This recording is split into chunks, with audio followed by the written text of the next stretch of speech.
Olá pessoal, sejam bem-vindos. Dando continuidade ao nosso curso, o tema do vídeo de hoje é qual o papel da autoaceitação e da autoestima nos programas de emagrecimento. E eu vou começar chamando a atenção de vocês para um dado importante. Existem estudos que mostram que pessoas que apresentam uma relação melhor com o próprio corpo, que se apreciam e que, independentemente de estarem gordas ou estarem magras, essas pessoas tendem a ter melhores resultados nos programas de emagrecimento. A conclusão, então, é que esse assunto, ou esses assuntos, autoestima e autoaceitação, deveriam ser abordados de uma forma muito enfática nesses programas. E não é isso que normalmente a gente vê. E é muito comum, e eu observo isso já há muito tempo, como a pessoa que tem sobrepeso, tem obesidade, e isso já há muito tempo, né? Porque acontece da pessoa ser gordinha desde que nasceu, a vida inteira. E como, por causa dessa história, né, de ter sido obesa, e pelo fato de vivermos numa sociedade, numa cultura que valoriza muito mais a magreza, bem precocemente, no início da vida, essas crianças já começam a se sentir mal com o corpo e a desenvolverem uma rejeição por si mesmas. Eu já vi, por exemplo, uma criança de 4 anos chorando e falando que ela era gorda. E estava assim, inconsolável, dava pena a gente ver. Mas é claro que essa criança não é por simples observação que ela tem esse sentimento, né? Provavelmente a mãe deve ter uma relação conflituosa com o corpo, e eu sei que a mãe é uma pessoa que tem essa dificuldade. Então, olha como que muito cedo na vida a gente já começa a se preocupar com o olhar do outro. E essa insatisfação que as pessoas sentem com o corpo e que estão associadas à vergonha, a vergonha é um tema que na psicologia não é muito enfatizado. E eu acho que isso é um problema, porque são muitas as pessoas que sofrem exatamente por causa disso. Existe uma diferença entre culpa e vergonha. Culpa, a gente sente a gente com a gente mesmo. Mas a vergonha, a gente só sente porque existe o outro. E a gente se incomoda e se preocupa com o olhar do outro para nós. Então, esse assunto, ele é de grande importância. Eu posso falar de mim mesma. Esses dias eu ganhei de aniversário aquele livro O Poder dos Quietos. E foi uma leitura tão terapêutica para mim, porque eu sou a típica quieta, né? E a minha vida inteira eu tenho dificuldade com relação ao meu jeito de ser, a minha timidez, a minha introspecção. E nesse livro até tem uma distinção muito importante que eu vi que faz todo sentido, que timidez é uma coisa, introversão ou ser introvertido é outra. E eu cheguei à conclusão que eu sou tanto introvertida quanto tímida. E aí o problema se torna grande. Mas quem tiver esse problema, não deixe de ler esse livro. Esse livro, à medida que a gente vai lendo, a gente passa a ter um respeito profundo por aquilo que a gente é. Muda a nossa visão, muda o nosso olhar para nós mesmos. E a gente consegue entender que isso não é um problema, né? A pessoa não é um problema porque ela é assim, mas como a gente vive numa cultura que valoriza muito mais a extroversão, a gente tem um sentimento impregnado de vergonha, né? Então, com relação à obesidade, isso é também um grande problema e foi por perceber como que essas pessoas devem sofrer é que eu me interessei por esse assunto. Um livro que eu gostaria de indicar para vocês também é esse livro do Deepak Chopra, que se chama Peso Perfeito. Esse livro é bem interessante.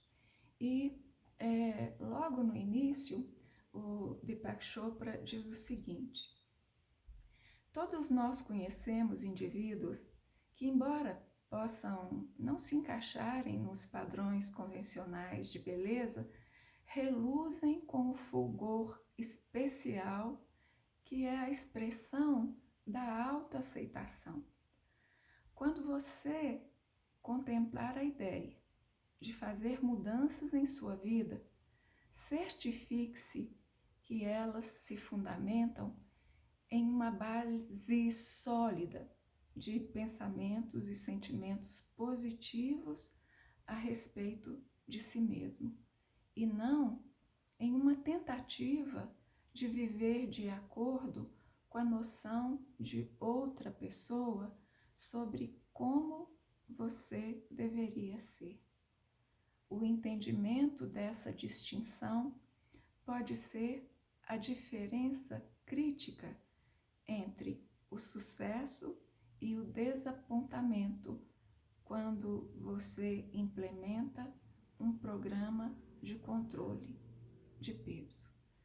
O Deepak Chopra é uma personalidade importantíssima para mim, pelo que ele representa dentro da medicina de uma maneira geral, né, pela sua base e a sua origem muito ligada à medicina ayurvédica, mas eu considero um grande intelectual, né, que aborda muitos assuntos fora da medicina, que é a sua área de atuação. Mas então, eu fico pensando que cada um de vocês deve pensar nisso, né, que tem um peso ideal. E normalmente é isso que as pessoas estão buscando. E cada um tem um peso que é o peso do sonho.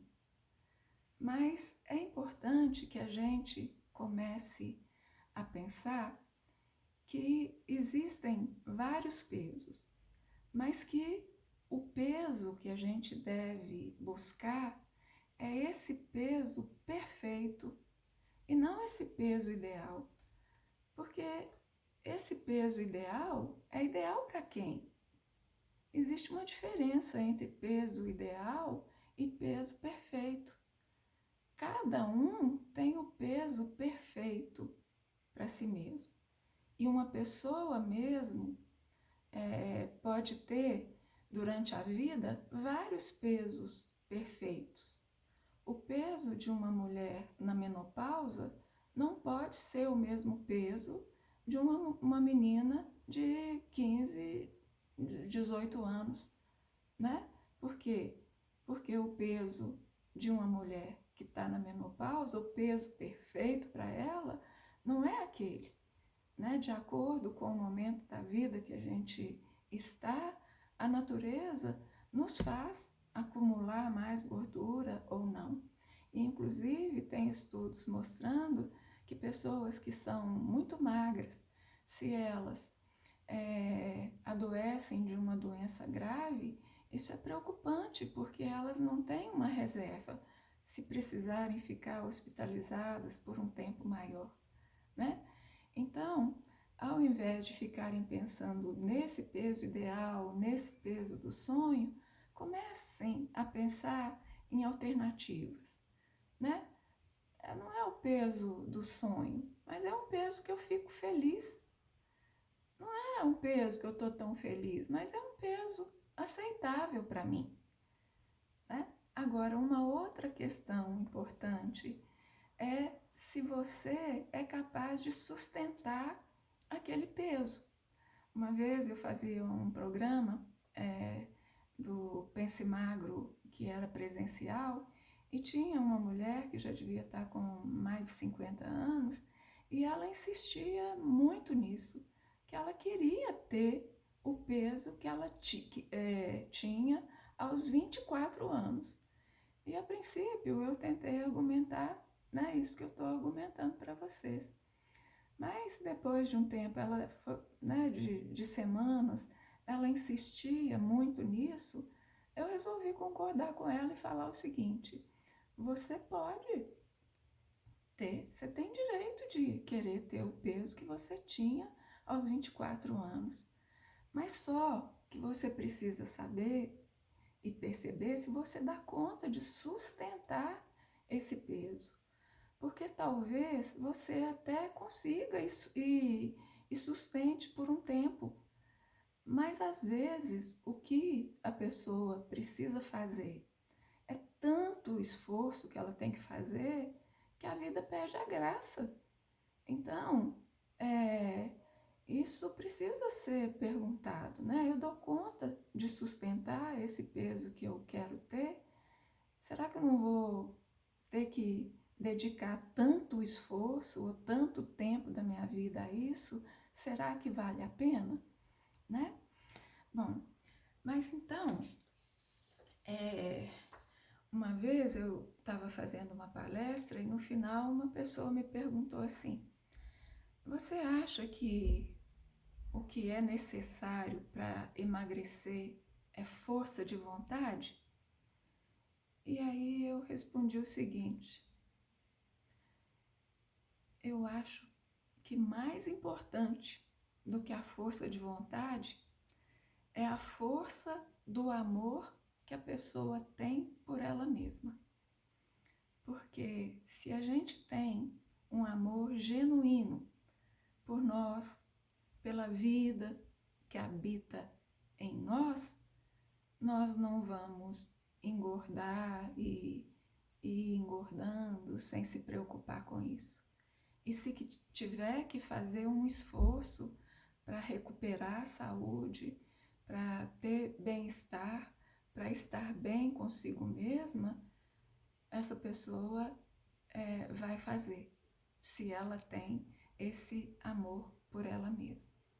Então, fazer ou não fazer uma dieta vai depender muito do sentido que você vai dar para uma dieta. Se você entende que a dieta é uma obrigação, né, que se você tem que fazer, porque se você não fizer, você vai ter algumas punições, né? Ou existem ameaças. Se você não emagrecer, você vai ficar assim. Se você não emagrecer, você vai ficar diabética, você vai ficar hipertensa.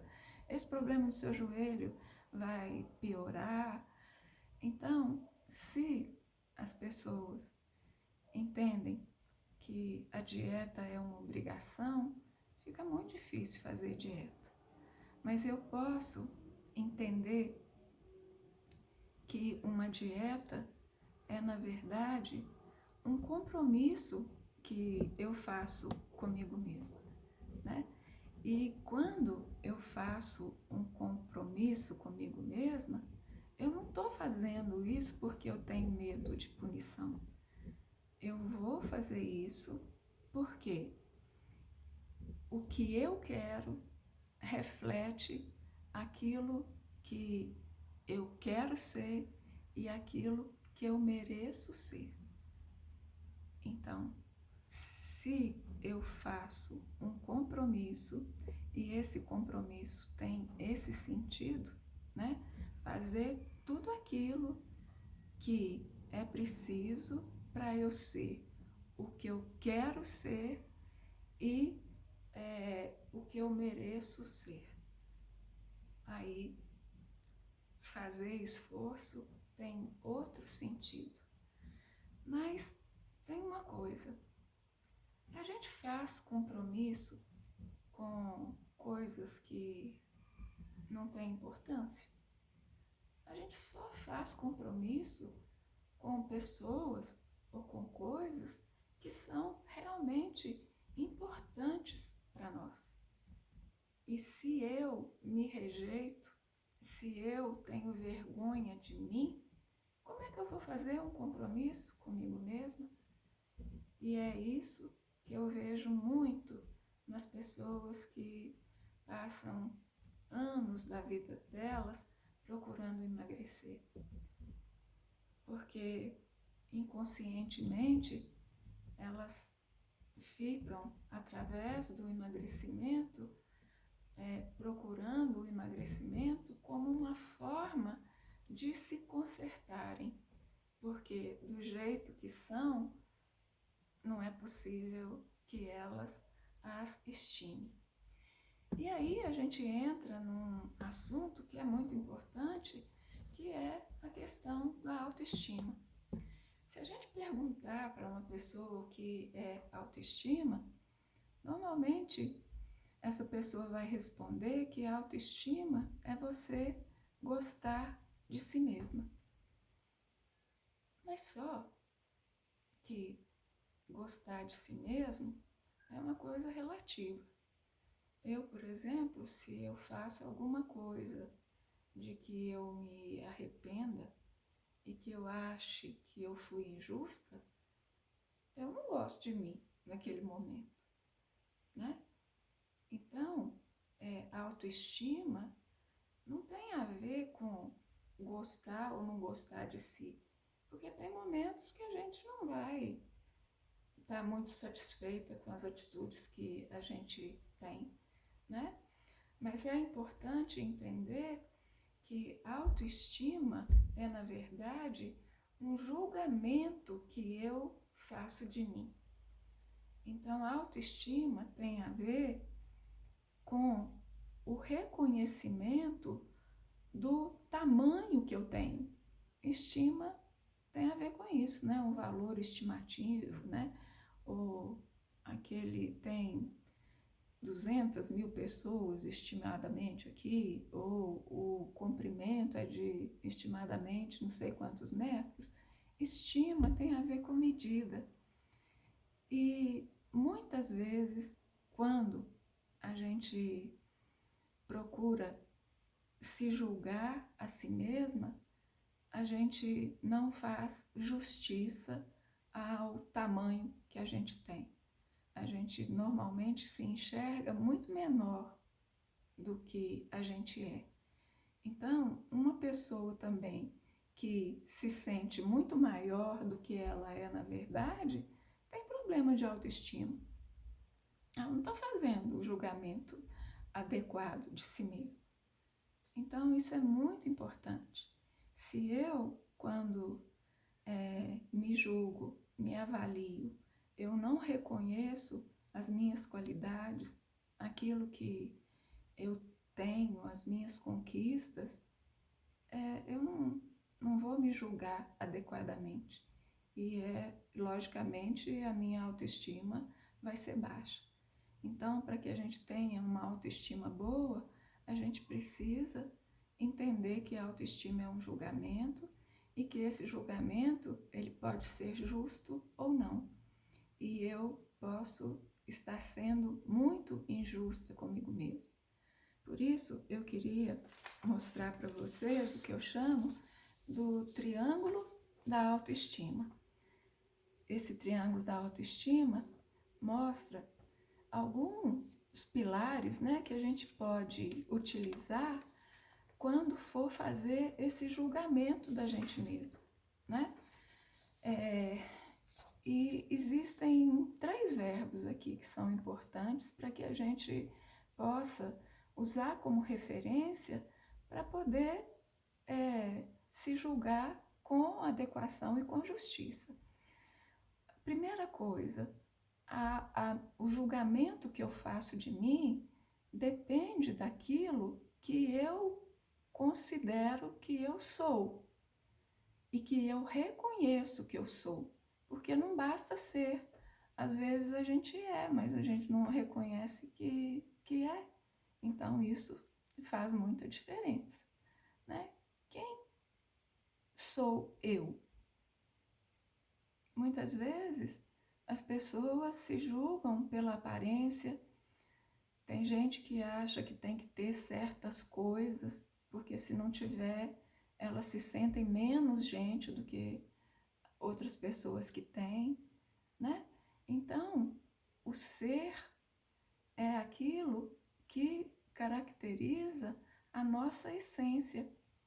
E se a gente considera que a nossa essência é intrinsecamente espiritual, né? Se a gente olha para a gente e vê Deus em nós, a gente vai ter um entendimento daquilo que a gente é de uma forma diferente, né?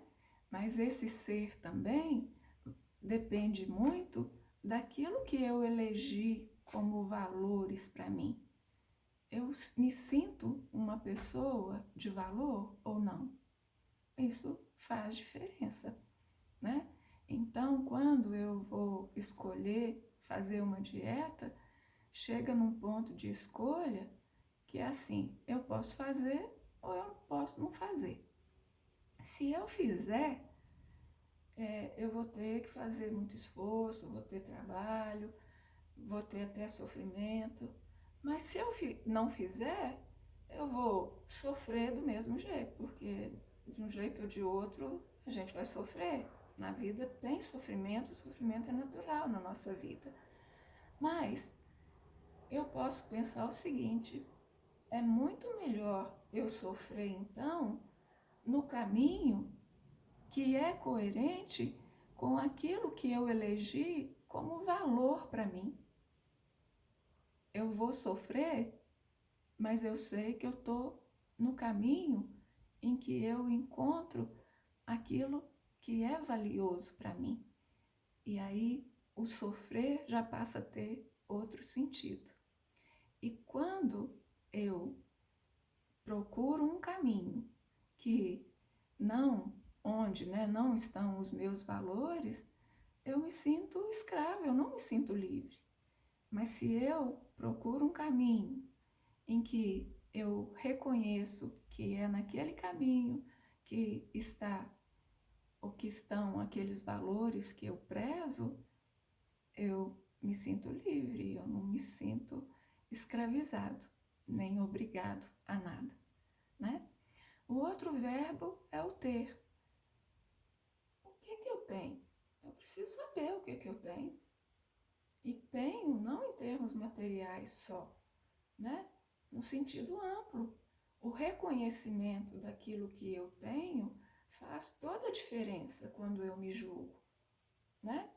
Eu tenho um trabalho, eu tenho uma família, eu tenho pessoas que gostam de mim, eu tenho uma espiritualidade forte, eu tenho uma alegria muito grande, né, que tem a ver com o jeito da gente ser também, que isso está relacionado, né? E o outro verbo é o verbo fazer. Pessoas desempregadas têm muito problema de autoestima. Eu acho também que se eu não tivesse o meu trabalho, eu ia ter um problemão de autoestima, porque minha vida é muito orientada para aquilo que eu faço, para o meu trabalho, né? E quando aquilo que a gente faz, a gente consegue reconhecer o valor daquilo, a gente se sente muito melhor e a nossa estima é muito maior, né? esses dias eu vivi um insight muito importante, né? Eu vejo como que fazer esse trabalho com o emagrecimento e insistir tanto para que esse programa dê certo, me fez ter muito mais autoestima. Então as pessoas acham que elas precisam ter autoestima para fazer alguma coisa. E eu vi como que no meu caso foi diferente. Foi quando eu reconheci e valorizei muito, e valorizo, né, o esforço que eu faço, a obstinação e a competência que eu tenho com relação ao que eu faço hoje. Isso me fez ter muito mais estima por mim, me valorizar muito mais. Então, quando estiverem se sentindo com a autoestima baixa, façam, parem o que vocês estiverem fazendo e coloque esse triângulo e começa a fazer um inventário, né, dessas coisas. O que é que eu tenho? O que é que eu sou? O que é que eu faço? Porque vocês podem fazer justiça àquilo que vocês são de fato. E aí não vão ter mais problema de autoestima. E eu gostaria de encerrar esse vídeo de hoje lendo um texto que eu até tentei ver se eu cortava algumas partes para não ficar grande, mas o texto todo é muito legal. E está num livro chamado Emagreça de Dentro para Fora, da Vitória Moran. É um livro de pequenos textos e ela escreve esses textos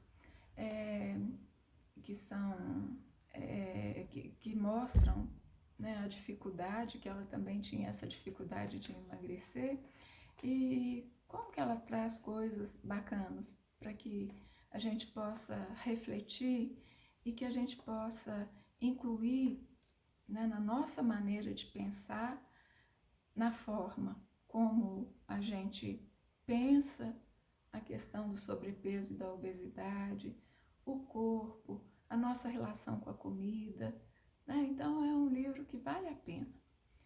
E o texto se chama Cuide de si mesma como se fosse um cavalo de corridas. Existe 2 tipos de mulher, minha avó costumava dizer: as que são cavalos de trabalho e as que são cavalos de corrida. Você tem que escolher que tipo quer ser. Em minha opinião, homens também podem ser cavalos de trabalho e cavalos de corrida. Os primeiros são apreciados por desempenhar uma missão, os segundos por fazê-lo com graça e elegância. O primeiro passo para se tornar um cavalo de corrida é cuidar de si mesma como se fosse um. Mesmo pessoas gordas têm uma reputação que não merecem, de serem preguiçosas, até sujas. Lute contra o preconceito e sinta-se maravilhosa com relação a si mesma, não apenas por estar limpa e arrumada, mas também por estar impecavelmente bem tratada e elegante como um cavalo de corridas. Certamente, muitas pessoas de todos os pesos e tamanhos são impecavelmente bem tratadas e elegantes por uma questão de hábito. Foram educadas assim e o hábito ficou. Quando eu comia excessivamente, contudo, meus hábitos quanto à maneira de me cuidar acompanhavam meus hábitos alimentares. Quando tinha crises de comer compulsivo, não cuidava do meu corpo além do necessário para manter meu emprego e poder comprar mais comida. Quando fazia dieta, era uma verdadeira Greta Garbo elegante.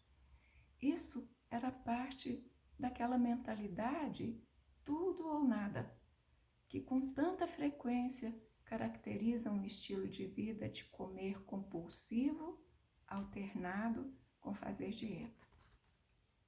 De qualquer forma, como eu havia deixado de criar hábitos consistentes, de dedicar-me a cuidados comigo mesma durante a minha infância e juventude, eu tinha que ter consciência para tomar banho todos os dias, escovar os meus dentes, tirar a maquiagem à noite, rotinas básicas que deveriam ter sido uma segunda natureza. Se o cuidado físico de seu corpo é algo que você faz naturalmente, você não precisa desse lembrete. Mas se não é, tome consciência todos os dias de que você merece plenamente estar tão bem cuidado, limpo e elegante quanto um cavalo de corridas. E mesmo se não merecesse, as pessoas ao seu redor merecem estar na presença de alguém que está bem cuidado e bem arrumado. Cuidar bem de suas necessidades físicas, desde os cuidados básicos, a ir a manicure, pedicure, fazer uma limpeza de pele quando tiver oportunidade, apoiará seus esforços para emagrecer de várias maneiras, uma vez que, então, uma pausa. Você sabia que apoiar os seus esforços para se cuidar bem, para ter estima, para ter prazer com o seu corpo, que isso pode ajudar vocês a emagrecer? Então, como que isso vai ajudar?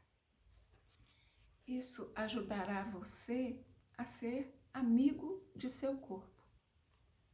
Nós gostamos mais de qualquer coisa de que cuidemos. Ter uma história de excesso de peso pode pôr você numa situação de antagonismo com relação ao seu corpo, como se houvesse duas entidades presentes, cada uma jogando por um time diferente. À medida que você cuida de seu corpo, contudo, o seu eu mental e o seu eu físico formarão um único time. Você começa a se dar conta de o que faz bem ao seu corpo, faz bem a você e vice-versa. Por que mais vai ajudar? Porque criará hábitos à prova de excessos no comer. Ninguém determinou com certeza se episódios de comer excessivo têm como resultado situações que induzem ao comer compulsivo, falta de cuidado no trato de si mesmo, falta de interesse pela vida, sentimentos de impotência. Será que, a pergunta é, ninguém determinou se esses episódios têm como resultado essas situações que fazem a pessoa comer mais? E quais situações que fazem as pessoas comerem mais? Falta de cuidado consigo mesmas, falta de interesse pela vida, sentimento de impotência. Normalmente são esses sentimentos que as pessoas têm quando entram num episódio de compulsão alimentar. Então, são esses episódios que geram um resultado que faz as pessoas comerem mais, ou se são as situações que induzem ao comer excessivo que resultam em períodos de comer compulsivo. Entenderam? Às vezes você começa com uma situação e essa situação gera outra situação e de repente você está num período longo de comer compulsivo. Criar hábitos escrupulosos de cuidado consigo poderá pôr você numa posição que lhe permita abster-se de voltar-se para a comida. Eu fico imaginando que uma mulher toda elegante, impecável, uma mulher que está assim, nessa elegância, mesmo que ela tenha compulsão alimentar, desse jeito é mais difícil que ela se entregue, né, a comer uma bacia de torresmo, por exemplo. Por que que isso pode ajudar? Porque aumentará a integridade de sua vida. Se você sempre tomar um banho de chuveiro pela manhã, lavar seu cabelo a cada 2 dias e cuidar das unhas todas as noites de quinta-feira, terá um código de comportamento do qual poderá se orgulhar. Só um lembrete, eu não sigo esse código à risca assim não, viu gente? Se conseguir mantê-lo, mesmo quando seus hábitos alimentares se tornarem instáveis, será mais fácil recuperar o controle sobre a comida, porque você não sentirá que perdeu tudo ao mesmo tempo.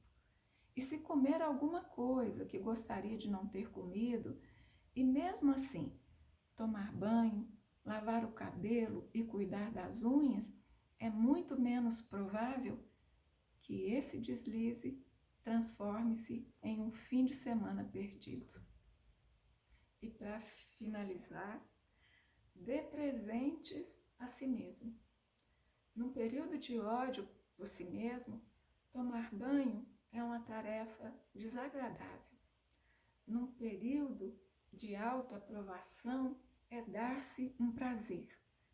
Quando você assume o compromisso de sempre cuidar bem de si mesmo, como se fosse um cavalo valioso de corrida, quer sinta-se valioso em um determinado dia ou não, você dá a si próprio o tempo e a oportunidade de dar-se ao luxo de se tratar de maneira maravilhosa.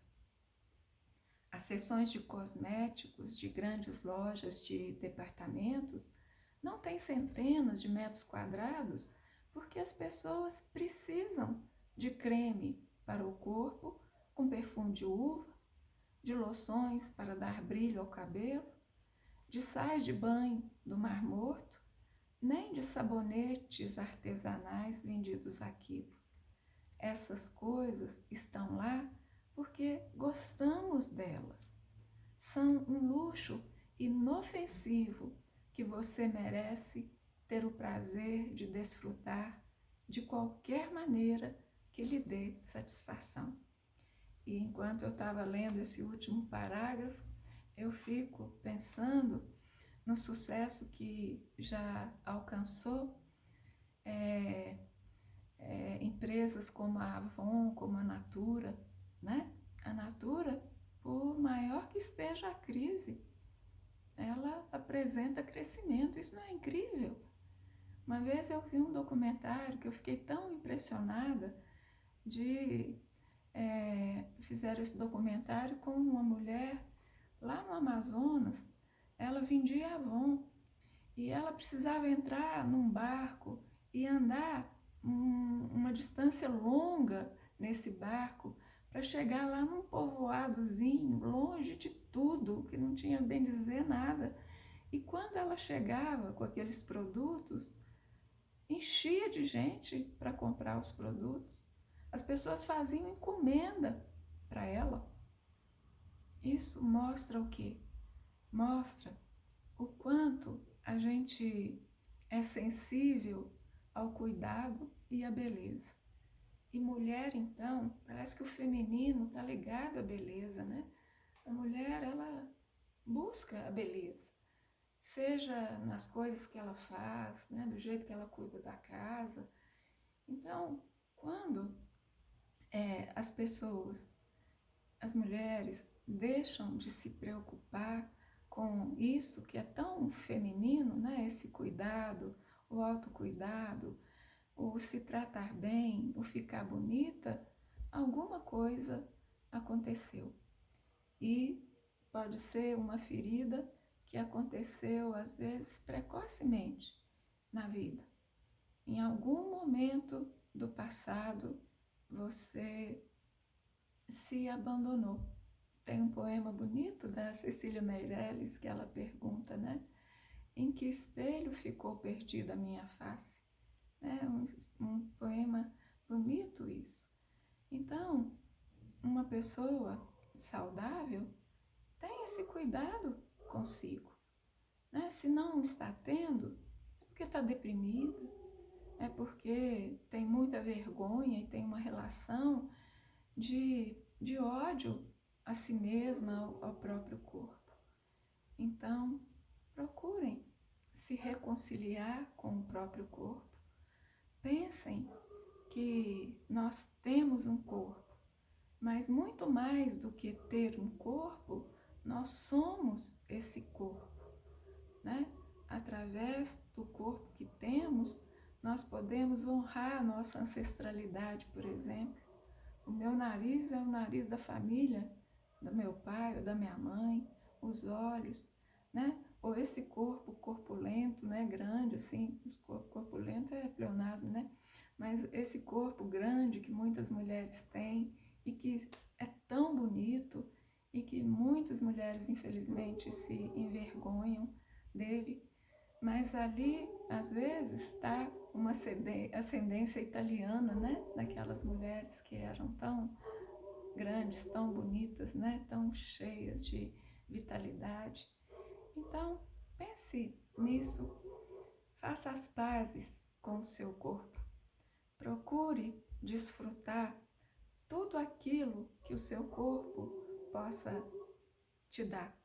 E não espere ficar com o corpo 20 quilos mais magro para fazer aquilo que você gostaria de fazer.